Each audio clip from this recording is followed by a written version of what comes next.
Academy of Arts and Communication ay mayroong tatlong pathways: Film and Media Production, Graphic Design, at Fashion Design.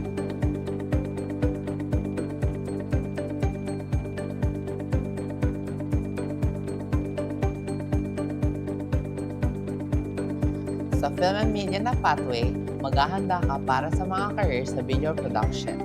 Matututunan mo kung paano gumamit ng kagamitan para sa pelikula tulad ng mga kamera, mikropono, at ang ilaw. Matututunan mo ang tungkol sa pagsulat ng script, mga maikling pelikula, at pag-edit.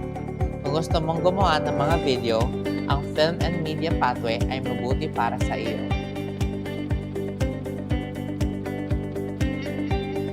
Sa Graphic Design na pathway, maghahanda ka para sa mga career sa graphic design, photography, at digital art. Matututunan mo ang tungkol sa web design, designing logos, drawing, color theory, at principles of design. Kung gusto mong gumawa ng visual art, ang digital design na pathway ay mabuti para sa iyo.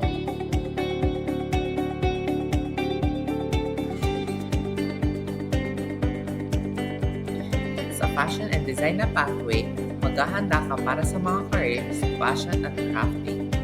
Matututunan mo ang tungkol sa pagdidisenyo ng damit at pagtatrabaho sa mga tela. Matututunan mo kung paano magpatakbo ng isang matagumpay na negosyo sa fashion. Kung gusto mo ng mga damit, pananahi, pagguhit, at pagiging malikhain, ang pathway sa fashion and design ay mabuti para sa iyo.